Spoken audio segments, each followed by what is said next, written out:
Hello friends, welcome to VM Literacy channel. இன்னைக்கு நம்ம சேனல்ல 7th Maths Term 1 Exercise 4.1ல 11th question பார்க்க போறோம். If 30 men can rip a field in 15 days, then in how many days can 20 men rip the same field?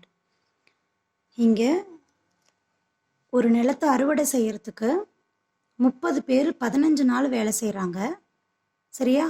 அதே ஃபீல்ட்ல 20 பேர் வேலை செஞ்சாங்கன்னா எத்தனை நாள் வேலை செய்வாங்க அப்படிங்கிறத நம்ம ஃபைண்ட் பண்ணணும். இங்கே ஹிண்ட் என்ன கொடுத்துருக்காங்க பாருங்கள், யூஸிங் யூனிட்டரி மெத்தட். ஸோ இங்கே டோட்டல் டேஸ் இருக்குது. இங்கே ஒருத்தருடைய ஒர்க்கை நம்ம கால்குலேட் பண்ணி அந்த ஒர்க்கை 20 மென்ஸோட கம்பேர் பண்ணும்போது இந்த 30 அப்படிங்கிறத 1 மென்னை நம்ம கன்வெர்ட் பண்ணிக்கிட்டு தென் 20யோட கம்பேர் பண்ணும்போது 20 மென்னுடைய ஒர்க்கிங் டேஸ் கிடைக்கும். கிவன் வேல்யூஸ் எடுத்துக்கலாம். 30 men can rip a field equal to 15 days. அப்போ 30 பேர் அறுவடை செய்யறதுக்கு 15 நாள் ஆகுது. அப்போ ஒருத்தர் அந்த வேலையை எத்தனை நாள் செஞ்சிருப்பாரு? அவருடைய ஒர்க்கு, ஒருத்தருடைய அந்த 30 பேர் செய்கிறாங்க இல்லையா 15 நாள் வேலை, அந்த 15 நாள் வேலையில் ஒருத்தருடைய டேஸ் மட்டும் நம்ம கால்குலேட் பண்ணணும். சரியா? அப்போது டோட்டலாக 15 நாள் எத்தனை பேர் செய்கிறாங்க? 30 பேர் செய்கிறாங்க. நாம் இதில் என்ன கால்குலேட் பண்ணுறோம்? ஒருத்தர் எத்தனை நாள் செஞ்சுருப்பாரு அப்படிங்கிறது தான்.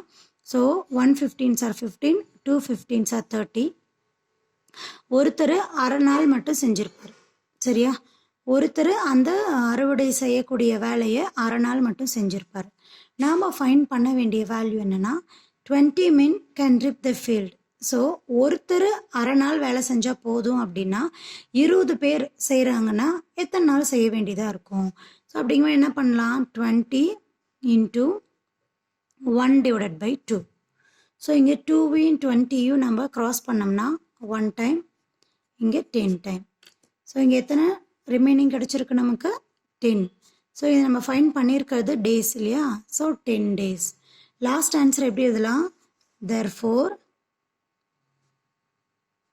20 men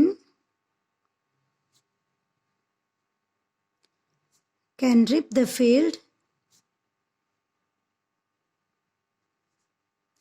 in 10 days. ஸோ 20 பேர் வேலை செஞ்சாங்கன்னா எத்தனை நாள் செய்வாங்க? 10 நாள் வேலை செய்வாங்க. சரியா? இந்த கொஷினில் ஆக்சுவலாக இந்த வேலையை செய்து முடிக்க அப்படின்னு சொல்லி கேட்கல, செய்து முடிக்க அப்படின்னு சொல்லி கேட்டோம்னா ரெண்டையும் நம்ம கம்பேர் பண்ணுவோம். இங்கே செய்து முடிக்க ஆகக்கூடிய வேலைகள் அப்படின்னு கேட்டால் கன்ஃபியூஸ் ஆகும். ஸோ இங்கே 30 பேர் ஒரு வேலையை செய்கிறாங்கன்னா 20 பேர் செய்யறதுக்கு எத்தனை நாள் ஆகும் அப்படின்னு சொல்லி தான் கேட்குறாங்க. ஸோ அதனால் அந்த கன்ஃபியூஷன் இங்கே வர வேணாம். அது ப்ரப்போர்ஷன் மெத்தடில் போடுவோம். ஓகே, இந்த எக்ஸ்ப்ளனேஷன் புரிஞ்சிருக்குன்னு நினைக்கிறேன். மறக்காமல் வீடியோக்கு லைக் பண்ணுங்கள், கமெண்ட் பண்ணுங்கள். தென் VM Literacy சேனலுக்கு சப்ஸ்கிரைப் பண்ணிக்கோங்க. தேங்க்யூ ஃபார் வாட்சிங்.